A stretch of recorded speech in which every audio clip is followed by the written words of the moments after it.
Hi, welcome back to another episode of Countryside Workshop. Today we're going to build some cutting boards. And, over on the Woodshop 101 podcast, we just had the cutting board build off. And a lot of people sent in some awesome cutting boards. But you don't have to do anything fancy. You don't have to come up and do things from scratch. In fact, we have some kits here that came from Bell Forest Products. And I'll put their link down in the description. But they have anything from the Wood Whisperer ingrain cutting board kit to these very simple, what they call paddle cutting boards, and they're relatively inexpensive to get the kit, somewhere around $14 or $15, and they have a variety of different selections. Right here, I have walnut and maple, I have Jatoba and maple, and then I even have some very fancy bird's eye maple and some purple heart. And like I said, they come in a kit, so they'll come with two pieces of maple for the outsides, and then they'll come with a strip, a longer strip down the middle for your handle part. It even comes with a like a paper template, and a piece of MDF about this size here that you can cut out and you make your template, and that's all included, the piece of MDF and the paper template. But if you're like me, you don't want to spend a whole lot of time making your templates. For $5, they offer a pre-cut template already. And as you see, you go ahead and it just fits right down on here. You'll cut out, trace it out, cut to the line, and then use like a flush trim bit to get it exact. You don't even have to use their template. You could come up with your own design, your own template size, and make it yourself. But for me, I'm going to show you how to build their kit, and I'm going to show you how to do it using their provided for that extra $5, the template.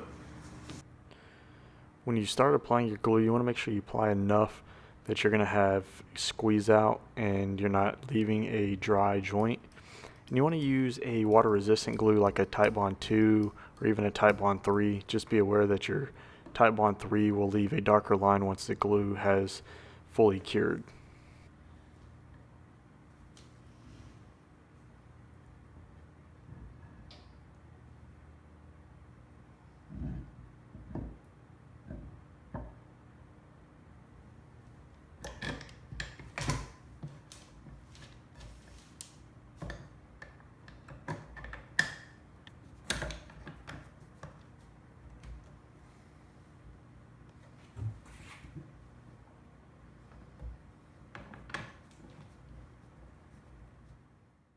Once the glue has dried, I take it to my planer and plane it down to about an inch. And then I take my template and I lay it down and I trace and leave as dark of a line as I can to give me a reference for cutting later.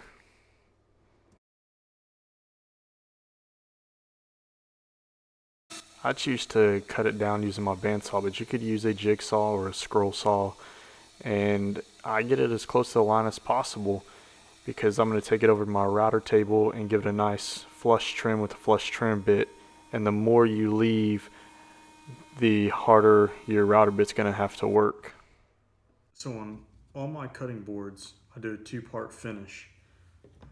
I start off with just a regular mineral oil that you can pick up from any of your drug food stores like Walgreens, CVS, where you can get it in the pharmacy section, the general merchandise section of your home center.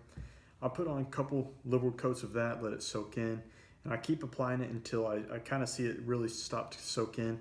Then I wipe it off, and that takes the course of over a day or two. Then I come back with a Butcher Block conditioner similar to this Howard's right here, and it's got a beeswax mineral oil mixture to it. I kind of melt it down so the wax flows a little bit better, and I put a little bit on the surface on both sides, and I let that sit about a day or so until it hazes up and that wax gets a little harder. And then I take a blue cloth or a shop towel and I buff that surface until I buff all that wax off and get it to be a nice smooth surface. And when you rub your hands across it, that oil doesn't transfer back over. And once I've done that, then my cutting boards are are ready to be listed for sale or to give away. And I always recommend my customers or anybody that holds my cutting boards to refinish theirs about once a month or every couple months with a butcher block conditioner like this, and not necessarily the mineral oil, just so that wax will provide that little bit extra surface protectant. So I hope that you saw how easy it is to build these cutting boards out of a kit. And once you build one or two out of a kit, you start throwing your scraps together and you realize cutting boards are fairly easy to make. And with very little wood, you can always make a variation of it. So until next time, be safe in your shop.